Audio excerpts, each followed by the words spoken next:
What is going down, you guys? It's your boy Super Saiyan MMA, bringing you, as promised, Jorge Gamebred Masvidal, King of Miami.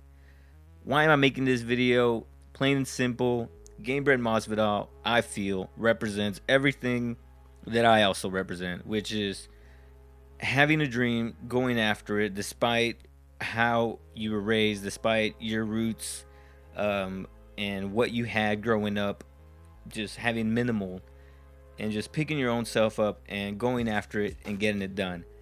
That's why I made this video. That's why I believe that Jorge Gamebred is King of Miami. Despite being the BMF, as we all know, he is King of Miami. So just betting we go there with our own chunk of change, you know? Uh-huh. And so then you've talked about sleeping in your car. So like, what was that time frame from? Like how old? Oh, from like, I don't know, 15 to like 22, 21. Huh. As well, you know, just chasing the dream. It's all part of it. To have the motivation, the power, to drive, to sleep in your car, and just knowing that you're eventually gonna be at a better place one day, that right there really strikes at a core. And I think that's what resonates a lot with the general audience, with the fan base that he has, is that despite everything, like I had said, he still held on to this dream, and nothing was gonna stop him. And that represents a lot of us, in the sense where we're all just trying to get it. We're all just trying to make it in this world. And I mean, well, at least I am. If you ain't trying, you slipping, like I said before. But we ain't finna get into that. And so, what changed for Masvidal? Where did this resurgence of Gamebred come from? There's a couple of those split decision losses, those losses where I go, wow, damn, this hurts, man. I put in so much into this, my whole life into this camp, into this actual fight. And then you hear something like 30, one judge 27 for him, then the other judge is 30, 27 for me, and then the other judge is 29, 28 for him. Yeah. So it leaves you like lopsided. Then you go online and you go, man, Ariel said I won the fight. So-and-so said I won the fight. The whole press online says I win the fight. And it puts you in those weird things. A loss after loss, and split decision losses. That right there, that's really got to suck in. Like he says, you know, everyone thinks that he won the fight, yet he's not winning. His back's against the wall. And it sounds very familiar to someone else we know who also had to change something, who needed a resurgence just to be able to make it through in the UFC. And so he was at this standstill, and this reality show changed that for him. So after putting me on numerous trolls, he calls me and I go, hey, what's up? And he goes, hey man, I got this reality show for you. I go, awesome. I'm not in the mood for the troll time. Right. Some time passes, he calls back. He has the same proposition on the table. I go, but I want to fight. I don't want to be on the real world or none of that crap. I want to compete. You know, hey man, I can't get you a fight right now. Nobody's really wanting to fight. You know, this gig's getting sweeter and sweeter the more you say no. Go there for a couple weeks, see what happens. You know, just having that who am I moment, that constantly being with myself, finding out, hearing my voice, making a detailed plan of what I'm gonna do with what's left of my career. You know, going within and seeing within.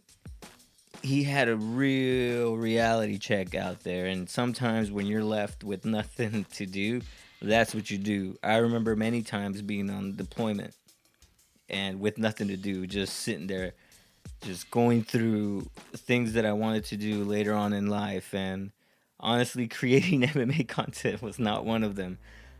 But doing all of this, recording, doing all that stuff was, and that's how I was able to get into this.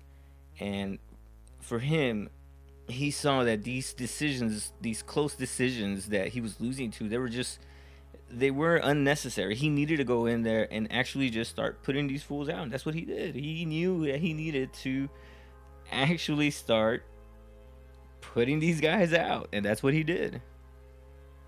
And I respect that. I really do. I really respect that a lot, because it's something that he saw as a problem and he was able to fix. You know, and I think that everything fell into place for him.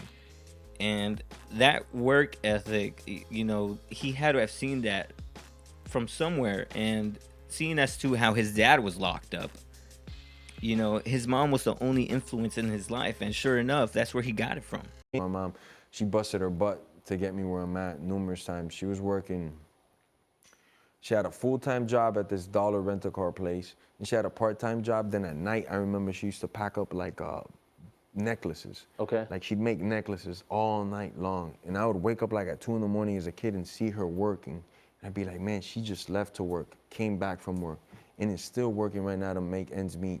And those type of visuals installed a work ethic that you could go to the greatest gym in the world, American Top Team, and ask any of the coaches there who's got the best work ethic or one of the best work ethics, and they'll tell you that's me, man. I don't pull that knee off because I'm just so talented. No, I rep that knee more than any human being walking this earth. I'm in there every day, getting after my repetitions, my running, my sprints, my swimming, whatever it is that I got to do. I'm out working everybody in that room, and a big part of that is because of my mother. The work ethic that I saw that she had, it was insane to me, you know, and I was at a young age and this impacted me, you know, so that's how strong of a work ethic, that immigrant mentality, they say now, it's like trendy to say, but it's true, you know. She came over with a work drive, and then when my dad went away, she had to turn it up even more, you know.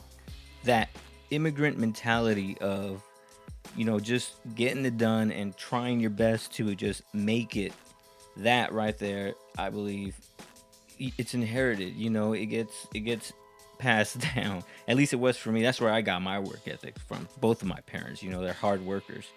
And so that's where he got it from. He got it from his mom. And I feel like that's totally relatable. You know, the immigrant family with the dream, that's like your staple right there. So, I mean, and then the dude, he has a passion for it. Not only was it something to help him make money, but he actually loved to do it. He had a passion for it.